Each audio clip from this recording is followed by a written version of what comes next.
Bienvenidos a esta nueva semana. Nos encontramos ya en la semana número 4, donde estudiaremos el tema número 8, hábitat y nicho ecológico. Este es el último tema que será tomado en cuenta para la evaluación, que será dentro de 2 semanas. Así que sin más, iniciemos el estudio.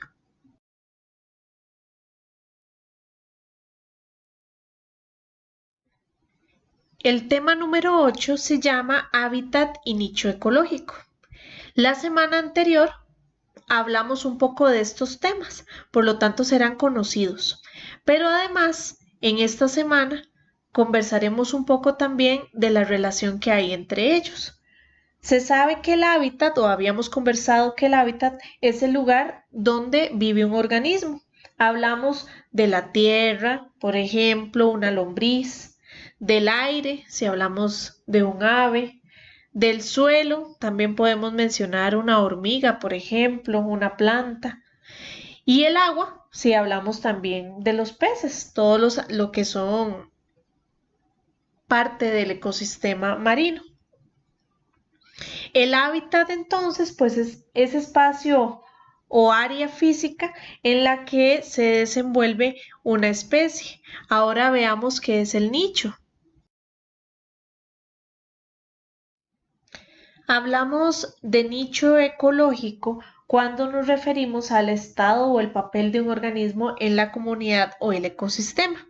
Si vemos esta imagen que ustedes tienen en la pantalla, algunos de esos aspectos son los que cuentan dentro de un nicho ecológico.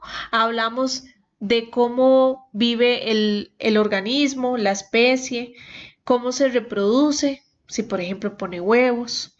El hábitat está incluido también dentro del nicho, el lugar donde vive, cuáles son las características que le gusta, en qué ambiente se desenvuelve, qué come, cuál es su papel dentro del ecosistema.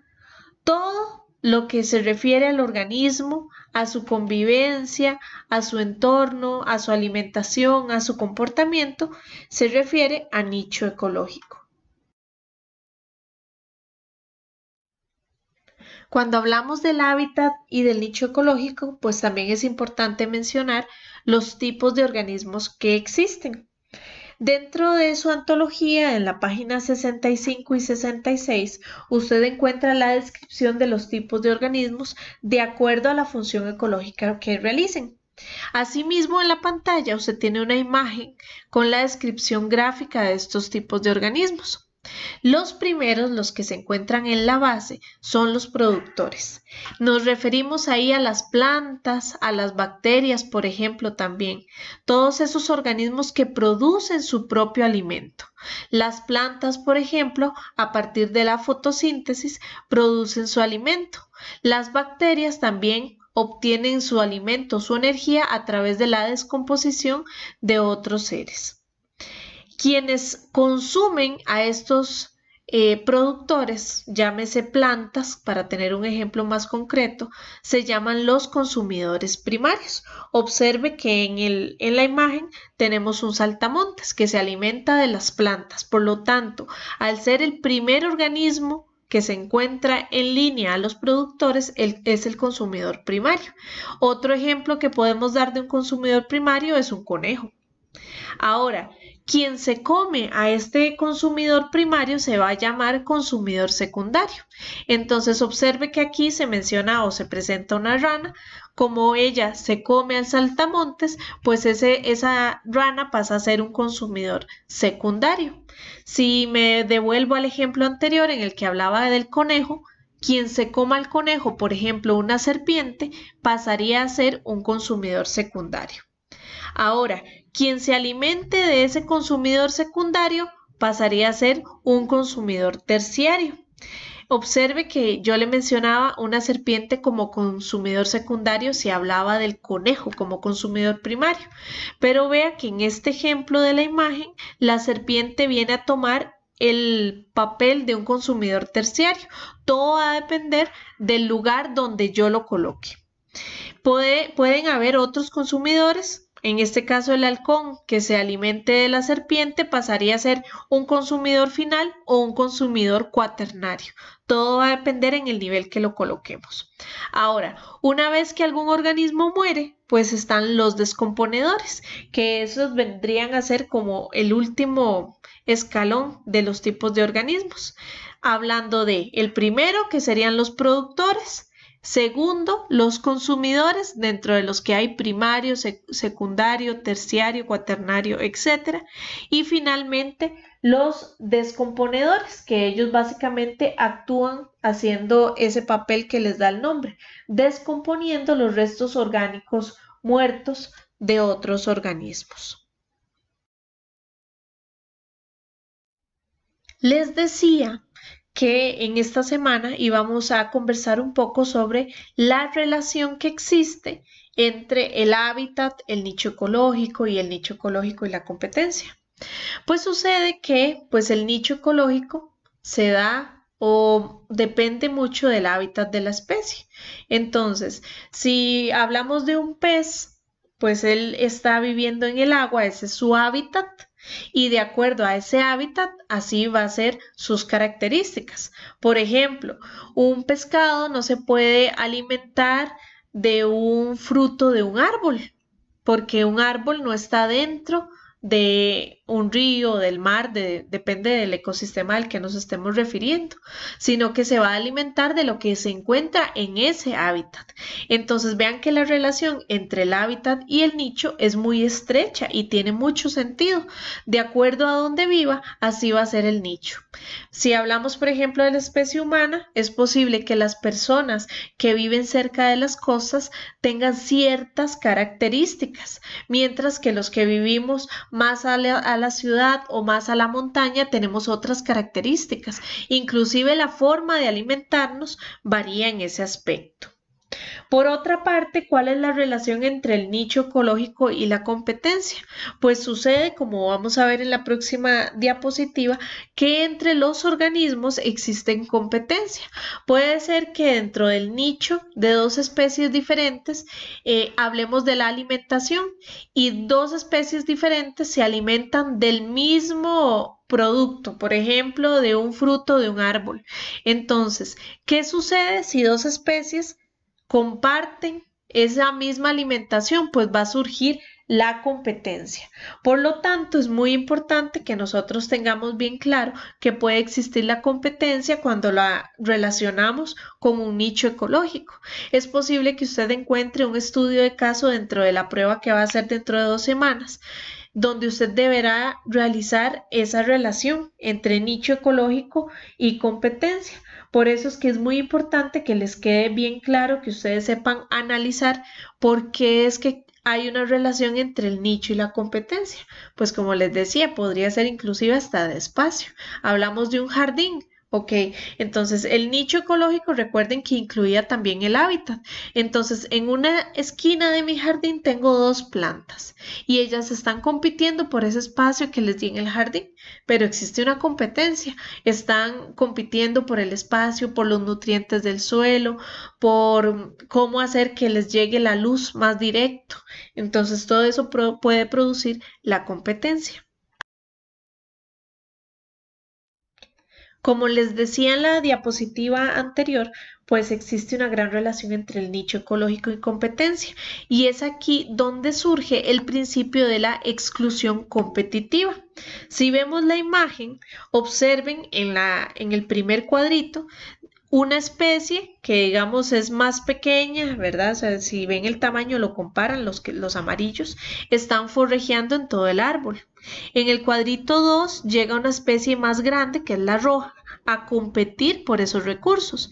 Y en el cuadrito 3 observen cómo la especie roja, que es la que domina, está ahí dominando a la vez los recursos más abundantes, que en ese caso es el medio, ¿verdad? Todo lo que se encuentra ahí en el tronco. La amarilla, ¿qué hace? Pues se adapta al nuevo nicho, evitando la competencia. Entonces se tendrá que conformar, digamos, con lo que pueda encontrar cerca, o bien podría existir el caso en que una especie, por ejemplo, pueda desaparecer.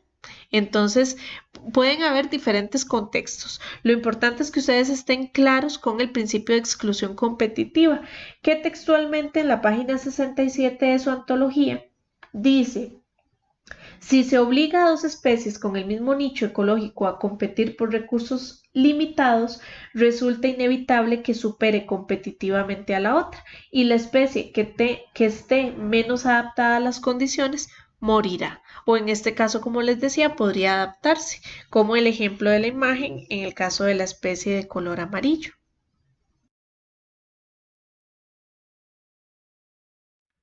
Existen además varios tipos de nicho ecológico.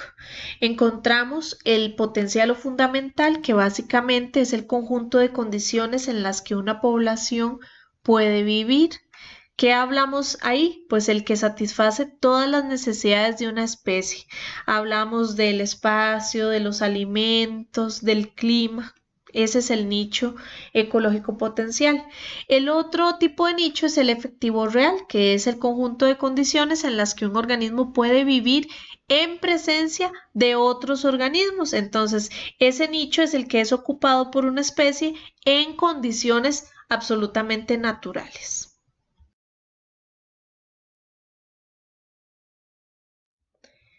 Es importante también que conversemos un poco sobre la fragmentación de los hábitats. En la página 68, en el apartado 8.9, explica un poco de por qué se produce esa fragmentación de hábitat. Imagine qué es el concepto, la idea que usted tiene de algo fragmentado. Si estuviéramos en el aula, pues estaríamos discutiendo y tal vez algunos dicen, bueno, algo fragmentado es como algo roto, digamos, algo que se partió, algo que se destruyó. Pues sucede que fragmentación y destrucción pues también pueden ir muy de la mano. Dice ahí que la fragmentación puede producirse por procesos naturales o también por actividades humanas. Entonces podemos también hablar de un tornado. Es un proceso natural que puede llevar a la destrucción o a la fragmentación de hábitats, ya que se va llevando todo lo que se topa, ¿verdad? Podemos hablar de un árbol, podemos hablar de muchos hábitats de especies que se ven amenazados cuando hay algún evento de este tipo. Pero también hablamos de las actividades humanas. Por ejemplo, donde usted construyó su casa fue posiblemente el hábitat de alguna especie. Donde se construyó una carretera puede haber sido también el hábitat de una especie. Observen la imagen donde hubo aparentemente una tala de árboles y posteriormente una quema, pues hubo una destrucción o una fragmentación de ese hábitat que fue en algún momento la casa de muchas especies. En el apartado 8.10, pues habla también un poco de los problemas que trae pues esas actividades. Además de la pérdida del hábitat, podemos hablar de la extinción de las especies, también cambios en el ambiente, efectos sobre la flora y la fauna, cambios, digamos, en la abundancia, en la cantidad y también en la distribución. Muchas especies pueden tener la necesidad de irse de esos lugares, de migrar de esos lugares, en el caso que tengan pues la buena suerte de haber sobrevivido, pero también puede ser que no sobrevivan y eso lleve a la extinción y a la muerte de esas especies. Llegamos así al cierre de este tema. Vamos a analizar un poco el video que van a ver a continuación sobre la importancia de mantener los hábitats de las especies silvestres.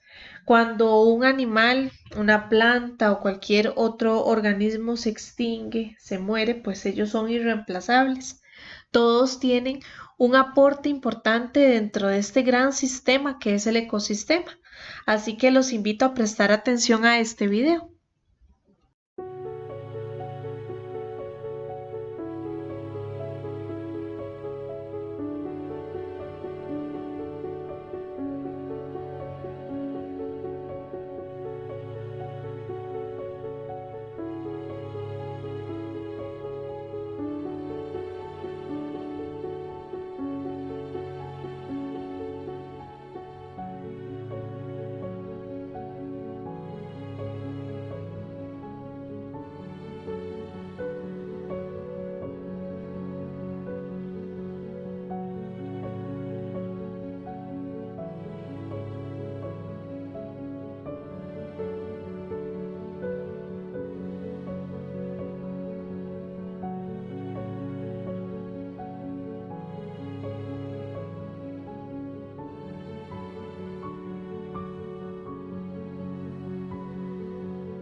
Muy bien, después del estudio de este tema número 8 sobre hábitat y nicho ecológico, pues llegamos al final de esta clase. Les recuerdo pues realizar la lectura y los ejercicios que se presentan en la página 70, 71 y 72, que básicamente son los ejercicios de comprobación de este tema. No olviden dejar sus preguntas en el foro de dudas y repasar todos los temas vistos hasta el día de hoy, ya que van a tener una prueba dentro de 15 días. La próxima semana tendremos una clase sincrónica que les haré llegar posteriormente el enlace en el caso que tengan alguna duda y que necesiten hacérmela de forma personal o aprovechar el espacio, pues ahí les haré llegar el enlace para la reunión que se hará, si Dios lo permite, a través de Teams. Así que esto sería todo por esta clase y espero que haya sido de mucho provecho. Bendiciones.